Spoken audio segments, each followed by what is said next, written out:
Hello दोस्तों, नमस्कार। मैं अर्पित कुमार स्वागत करता हूं आप सभी का मध्य प्रदेश सामान्य ज्ञान की एक और महत्वपूर्ण वीडियो पर। हम बात कर रहे हैं जिलेवार श्रृंखला में मध्य प्रदेश के भोपाल जिले की। मध्य प्रदेश के भोपाल जिले में यह दूसरा पार्ट है। दूसरे पार्ट में हम जानेंगे भोपाल रियासत के बारे में। थोड़ा थोड़ा ओवरव्यू लेते चलेंगे। भोपाल रियासत की अगर हम बात करें तो इसमें हमें 5-6 व्यक्तियों को व्यक्तित्व समझना पड़ेगा। इन्होंने किसका निर्माण किया, कैसे क्या हुआ है।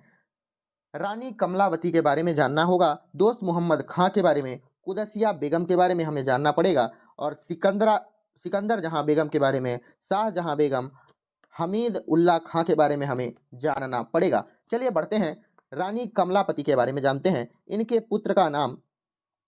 पुत्र का नाम नबल शाह था। इनके पुत्र का नाम नबल शाह था और इनके पति का नाम क्या था? निजाम शाह। निजाम शाह या निजम शाह, निजम शाह इनके पति का नाम था। रानी कमलावती पैलेस कहाँ स्थित है? भोपाल में स्थित है और 2021 में इन्हीं के नाम पर एक ब्रिज बनाया जा रहा है। इन्हीं के नाम पर कमलापति ब्रिज बनाया जा रहा है। इनके पुत्र का नाम नवल शाह था और पति का नाम निजम शाह। जो पति के जो भतीजा थे, भतीजा का नाम था चैन शाह। चैन शाह ने निजाम शाह की मृत्यु दे दी थी। क्या करके इन्हें जहर देकर मार डाला था गिन्नौरगढ़ के किले में। गिन्नौरगढ़ के किले में किसकी मृत्यु हुई? निजाम शाह की। चैन शाह निवास भी कहाँ करता था? गिन्नौरगढ़ के किले में। चलिए, रानी कमलावती के बारे में आपको दो चीजें याद हुई कि पुत्र का नाम निवल शाह था, पति का नाम निजाम शाह था, भतीजा चैन शाह था और इन्होंने गिन्नौरगढ़ के किले में जहर देकर निजाम शाह की मृत्यु दे दी थी। धीरे धीरे समय आगे बढ़ता है। दोस्त मोहम्मद खां भारत आता है। दोस्त मोहम्मद खां एक अफगानी मराठा था। यह कौन था? अफगानी मराठा। अफगानी मराठा था दोस्त मोहम्मद खां। यह भारत में कब आया? जब भारत में एक रियासत जिसमें औरंगजेब राज करता था। औरंगजेब राज करता था। औरंगजेब की मृत्यु हुई जब, कब? 1707 में। तब ये अफगानी मराठा भारत में आया और मध्य प्रदेश में आक्रमण कर दिया। और कहा जाता है कि दोस्त मोहम्मद खां के द्वारा ही भोपाल की स्थापना हुई थी। भोपाल का संस्थापक किसे माना जाता है? दोस्त मोहम्मद खां को। भोपाल रियासत के संस्थापक दोस्त मोहम्मद खां हैं और समय है 1723 से लेकर 1724 का। 1723 से लेकर 1724 में भोपाल रियासत की स्थापना हुई थी। धीरे धीरे समय बढ़ता गया। समय आया 1818 का। 1818 का समय आया। इस समय पर अफगान सिपाही दोस्त मोहम्मद खां धीरे धीरे समय काटते गए और भोपाल की राजधानी इन्होंने जगदीशपुर को बनाई। जगदीशपुर को अपनी भोपाल की राजधानी बनाई और जगदीशपुर का नाम बदलकर इन्होंने इस्लामाबाद रख दिया। इस्लामाबाद में कुछ निर्माण कराया स्मारक का। कौन से स्मारक का निर्माण कराया? और चमन महल का निर्माण कराया। रानी महल का निर्माण भी दोस्त मोहम्मद खां के द्वारा कराया गया इस्लामाबाद में। इसकी राजधानी को भी इस्लामाबाद ही कर दिया, भोपाल की राजधानी को। इसके उत्तराधिकारियों ने एंग्लो भोपाल संधि की। इसके उत्तराधिकारियों ने एंग्लो भोपाल की संधि की और उस संधि में भोपाल को ब्रिटिश राज्य में मिला दिया। भोपाल को क्या किया? ब्रिटिश राज्य में मिला दिया। आपको यह चीजें याद रखना है। दोस्त मोहम्मद खां ने नहीं, उसके उत्तराधिकारियों ने यह संधि की। किस नाम से? भोपाल एंग्लो संधि। इसमें ब्रिटिशों को यह भोपाल राज्य मिल गया। दोस्त मोहम्मद खां धीरे धीरे उनका समय व्यतीत हो गया और 1728 में जाकर उनकी मृत्यु हो गई। 1728 में इनके पुत्र का नाम था यार मोहम्मद खां। यार मोहम्मद खां इनके पुत्र का नाम था। इन्हें ही भोपाल का पहला नवाब बनाया गया। भोपाल का पहला नवाब कौन है अगर आपसे पूछा जाए तो यार मोहम्मद खां का नाम ही आएगा। दोस्त मोहम्मद खां का मकबरा कहाँ स्थित है? या फिर फतेह बीबी ने बनवाया है। कब? 1742 में इनका मकबरा बनवाया गया था। 1742 में दोस्त मोहम्मद खां। जब दोस्त मोहम्मद खां की मृत्यु हुई 1728 में, इसके बाद अगले मराठा भारत आए जिनका नाम था पेशवा बाजीराव प्रथम। 1728 में आए पेशवा बाजीराव प्रथम। दोस्त मोहम्मद खां के बारे में एक और चीज आपको बताना है कि इन्होंने 2.5 सीढ़ी का मस्जिद निर्माण कराया था। यह आपको पिछली वीडियो में भी शायद मैंने बता दिया है। बढ़ते हैं आगे। पेशवा बाजीराव प्रथम 1728 ईस्वी के बाद भारत आए। यह भी एक मराठा शासक थे, क्योंकि वह भी मराठा शासक था। पेशवा बाजीराव प्रथम को ऐसा कहा जाता है, माना जाता है कि यह एक प्रमुख अपराजित हिंदू सेनानी थे। अपराजित हिंदू सेनानी थे। हिंदू सेनानी इसे ही कहा जाता है पेशवा बाजीराव प्रथम को। इनकी समाधि कहाँ बनी हुई है? पेशवा बाजीराव प्रथम की समाधि खरगोन जिले में बनी हुई है। खरगोन जिले की जब हम बात करेंगे तो खरगोन जिले में इनकी समाधि को बनाया गया है पेशवा बाजीराव प्रथम को।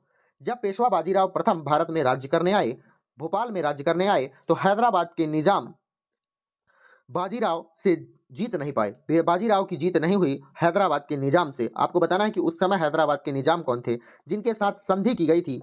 दौरा सराय की संधि। दौरा सराय की संधि। दौरा सराय संधि की गई थी पेशवा बाजीराव प्रथम और हैदराबाद के निजाम के बीच में। इस संधि में नर्मदा और चंबल के मध्य में सारा क्षेत्र मराठाओं को मिल गया था। नर्मदा प्लस चंबल का सारा क्षेत्र, चंबल का सारा क्षेत्र किसे मिल गया था? मराठाओं को मिल गया था। मराठा इसमें राज्य कर रहे थे। आपको पेशवा बाजीराव के बारे में दो चीजें याद रखना है कि अपराजित हिंदू सेनानी के रूप में किसे जाना जाता है? पेशवा बाजीराव को। और समाधि इनकी कहाँ है? खरगोन जिले में। किस स्थान पर? रावेरखड़ी नामक स्थान पर। रावेरखड़ी नामक स्थान पर पेशवा बाजीराव की क्या है? समाधि स्थली है। जैसे भोपाल का नाम बेगमों का शहर कहा जाता है, इसलिए आपको यह भी तो याद ही होगा कि कुदसिया बेगम, कुछ कई बेगम यहाँ राज्य करते थे। जैसे कुदसिया बेगम, सिकंदर जहां बेगम, शाहजहां बेगम और 2-3-4 नाम है। इस तरह से कुदसिया बेगम के बारे में हम बात करते हैं। सबसे पहले कुदसिया बेगम ने भोपाल पर सन 1819 से लेकर 37 तक राज्य किया। भोपाल की प्रथम महिला शासिका के नाम से इन्हें ही जाना जाता है। प्रथम महिला शासिका, जो कि भारत की प्रथम महिला मध्य प्रदेश की प्रथम महिला शासिका है। भोपाल की प्रथम महिला शासिका है। और भारत की प्रथम महिला शासिका, क्योंकि मेरे मुंह से निकल ही गया, भारत की प्रथम महिला शासिका या दिल्ली की प्रथम महिला शासिका के नाम से किसे जाना जाता है? आपके पास उत्तर होना चाहिए रजिया सुल्तान को। कुदसिया बेगम सन 1819 से लेकर 1837 तक राज्य करती है और कुछ निर्माण भी कराती है। निर्माण कराती है, किसका किसका निर्माण कराती है? आपको याद होना चाहिए। कुदसिया बेगम के द्वारा जामा मस्जिद का निर्माण कराया गया है। जामा मस्जिद का निर्माण, या फिर इसे शुक्रवार मस्जिद भी कह सकते हैं। शुक्रवार मस्जिद के नाम से भी इसे ही जाना जाता है, जामा मस्जिद को। जामा मस्जिद का निर्माण के लिए इन्होंने नींव डाली थी 1832 में। जब 1832 में इन्होंने जब नींव डाली होगी तो 5 साल के अंदर तो अपना कार्यभार संभाल नहीं लिया होगा, और जामा मस्जिद जाके संपूर्ण हुआ कब? 1857 ईस्वी में। ठीक है, आगे बढ़ते हैं। जामा मस्जिद का निर्माण कुदसिया बेगम के द्वारा कराया गया था। और किसका निर्माण कराया गया था? मोती महल का निर्माण भी इनके द्वारा ही कराया गया था। हालांकि मोती महल मध्य प्रदेश में कई स्थानों पर है, मैं आपको बताऊंगा। मध्य प्रदेश में मोती महल का निर्माण कराया था, भोपाल में कुदसिया बेगम के द्वारा कराया गया था। गौहर महल का निर्माण भी इन्हीं के द्वारा कराया गया। गौहर महल का निर्माण कुदसिया बेगम के द्वारा ही कराया गया था। कब? 1820 ईस्वी में। 1820 ईस्वी में गौहर महल का निर्माण इनके द्वारा भोपाल में कराया गया, जो कि भोपाल रियासत का पहला महल था, गौहर महल। चलिए, मोती महल के बारे में हमने बात की है। मोती महल कुदसिया बेगम के बारे में ही। आगे चलते हैं। मोती महल का निर्माण इनके द्वारा कराया गया था। मैं आपको बता दूं, मोती महल मध्य प्रदेश में कई स्थानों पर है। जैसे भोपाल में है मोती महल, ग्वालियर में है मोती महल, बुरहानपुर में मोती महल है, जबलपुर में मोती महल है और मंडला में मोती महल है। देखिए कितने जगहों पर मोती महल का निर्माण कराया गया है। भोपाल में, ग्वालियर में, बुरहानपुर में, जबलपुर में और मंडला में।